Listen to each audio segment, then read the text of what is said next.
ఒక దేశం. అక్కడ ఇంటర్నెట్ను స్వేచ్ఛగా ఉపయోగించలేరు. విదేశాలకు వెళ్ళడం దాదాపు అసాధ్యం. ప్రభుత్వ అనుమతి లేకుండా దేశంలోనే స్వేచ్ఛగా ప్రయాణించడం కూడా కష్టమే. ప్రపంచంలో మిగతా దేశాలు వేగంగా మారుతుంటే ఈ దేశం మాత్రం తనదైన విధానంలో నడుస్తూనే ఉంది. ఆ దేశమే నార్త్ కొరియా. ప్రపంచంలో అత్యంత రహస్యంగా ఉండే దేశాల్లో ఒకటి. దాని గురించి చాలా కథలు వినిపిస్తాయి, కానీ అందులో ఏవి నిజాలు, ఏవి అతిశయోక్తులు? ఈరోజు చరిత్ర, రాజకీయాలు, ప్రజల దైనందిన జీవితం మరియు ప్రపంచానికి దాదాపు మూసివేయబడిన ఈ దేశం గురించి తెలుసుకుందాం. ఆసియా ఖండంలో చైనా, రష్యా, దక్షిణ కొరియా మధ్య ఉన్న దేశమే ఉత్తర కొరియా. దాని అధికారిక పేరు Democratic People's Republic of Korea. రాజధాని ప్యాంగ్యాంగ్. జనాభా సుమారు 2.6 కోట్ల మంది. కానీ ఈ దేశాన్ని ప్రత్యేకంగా నిలబెట్టేది దాని భౌగోళిక స్థానం కాదు, దాని పాలనా విధానం. ఈ కథను అర్థం చేసుకోవాలంటే రెండో ప్రపంచ యుద్ధం ముగిసిన కాలానికి వెళ్ళాలి. 1945లో జపాన్ పాలన ముగిసిన తర్వాత కొరియా ద్వీపకల్పాన్ని 38వ అక్షాంశ రేఖ ఆధారంగా 2 భాగాలుగా విభజించారు. ఉత్తర భాగంలో సోవియట్ యూనియన్ ప్రభావం పెరిగింది, దక్షిణ భాగంలో అమెరికా ప్రభావం పెరిగింది. 1948లో 2 వేర్వేరు ప్రభుత్వాలు ఏర్పడ్డాయి. ఒకటి ఉత్తర కొరియా, మరి ఒకటి దక్షిణ కొరియా. 1950లో కొరియా యుద్ధం ప్రారంభమైంది. 3 సంవత్సరాల యుద్ధం తర్వాత కాల్పుల విరమణ ఒప్పందం కుదిరింది, కానీ శాంతి ఒప్పందం మాత్రం ఇప్పటికీ కుదరలేదు. అందుకే సాంకేతికంగా చూస్తే ఈ 2 దేశాలు ఇప్పటికీ యుద్ధ స్థితిలోనే ఉన్నాయని నిపుణులు చెబుతారు. ఉత్తర కొరియాను స్థాపించిన నాయకుడు కిమ్ ఇల్ సుంగ్. ఆయన తర్వాత ఆయన కుమారుడు కిమ్ జోంగ్ ఇల్. ఆ తర్వాత ప్రస్తుతం దేశాన్ని నడిపిస్తున్న కిమ్ జోంగ్ ఉన్. ఇలా 3 తరాలుగా ఒకే కుటుంబం దేశాన్ని పాలిస్తుంది. ప్రపంచంలో ఇలాంటి వారసత్వ పాలన చాలా అరుదుగా కనిపిస్తుంది. ఉత్తర కొరియా విదేశీ సమాచారంపై కఠిన నియంత్రణలు అమలు చేస్తుంది. దేశంలో ప్రజలకు అందుబాటులో ఉండే సమాచారం ప్రభుత్వ నియంత్రణలోనే ఉంటుంది. అంతర్జాతీయ వెబ్సైట్లు, సోషల్ మీడియా ప్రపంచంలోని చాలా దేశాల్లో సాధారణమైన సేవలు అక్కడ సాధారణ ప్రజలకు అందుబాటులో ఉండవు. అయితే ఈ విధానం ఎందుకు వచ్చింది? దాని వెనుక ఉన్న ఆలోచన ఏమిటి? బయట ప్రపంచం నుండి దాదాపు పూర్తిగా వేరుపడిన ఆ దేశంలో ప్రజలు ఎలా జీవిస్తారు?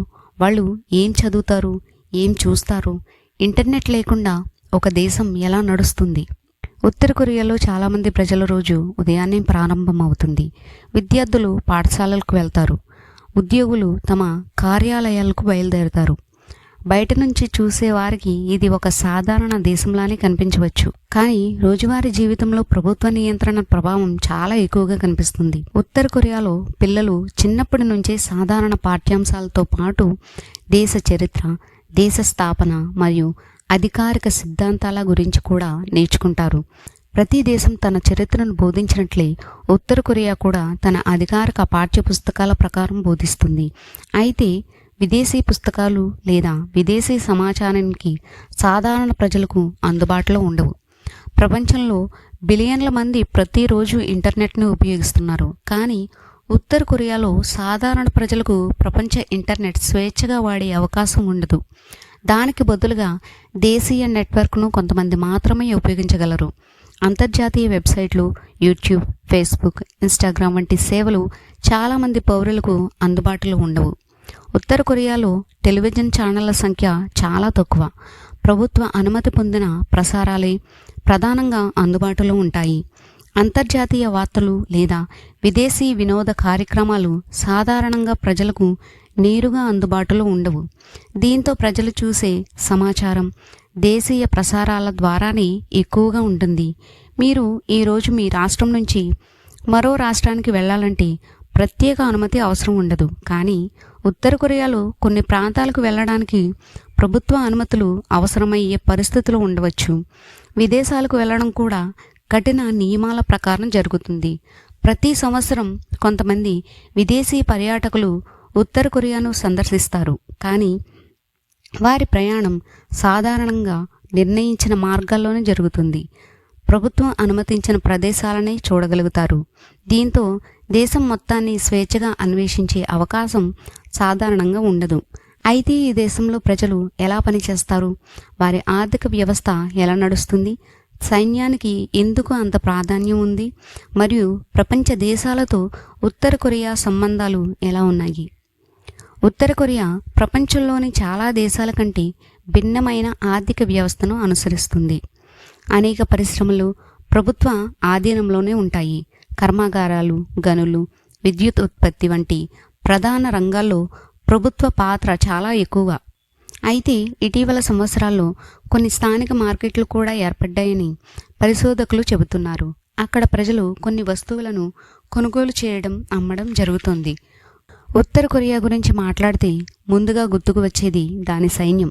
ఈ దేశం ప్రపంచంలోని అత్యంత పెద్ద సైన్యాల్లో ఒకదాన్ని కలిగి ఉంది. దేశ రక్షణకు ప్రభుత్వం అధిక ప్రాధాన్యం ఇస్తుంది. సైనిక పరేడ్లు, జాతీయ వేడుకలు, దేశభక్తి కార్యక్రమాలు తరచూ నిర్వహించబడతాయి. ఉత్తర కొరియా తన రక్షణ విధానాన్ని జాతీయ భద్రతకు అత్యంత ముఖ్యమైన అంశంగా వివరిస్తుంది. ప్రపంచంలోని చాలా దేశాలతో ఉత్తర కొరియా సంబంధాలు పరిమితంగానే ఉన్నాయి. అయితే చైనా మరియు రష్యాతో వివిధ స్థాయిలలో సంబంధాలు కొనసాగుతున్నాయి.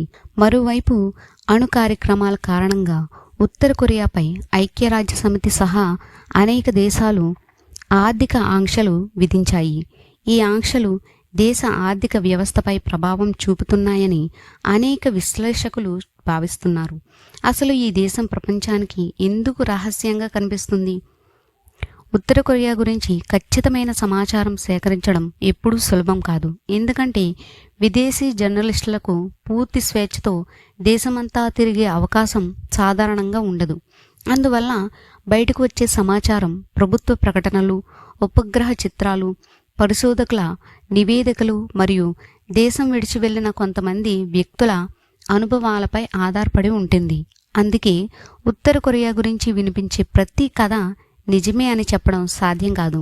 ఇంటర్నెట్లో ఉత్తర కొరియా గురించి ఎన్నో వీడియోలు కనిపిస్తాయి.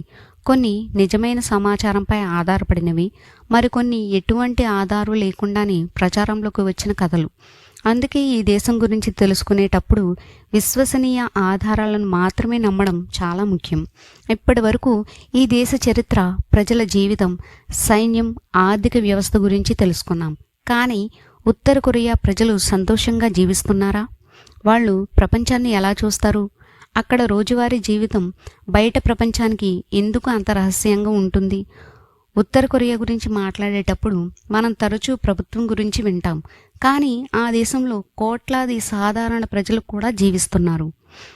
వాళ్ళు పిల్లలను పెంచుకుంటారు, పాఠశాలలకు పంపిస్తారు, ఉద్యోగాలకు వెళ్తారు, పండుగలు జరుపుకుంటారు, కుటుంబాలతో సమయం గడుపుతారు. అంటే వారి రోజువారీ జీవితంలో మన జీవితానికి దగ్గరగా ఉండే అంశాలు కూడా ఉన్నాయి. ఉత్తర కొరియా ప్రపంచంలో అత్యంత చర్చనీయాంశమైన దేశాల్లో ఒకటి. దానికి కారణం అది చాలా రహస్యంగా ఉండడం, పరిమిత సమాచారం మాత్రమే బయటకు రావడం, అణు కార్యక్రమాలు, అంతర్జాతీయ రాజకీయాలు మరియు ప్రత్యేకమైన పాలనా విధానం.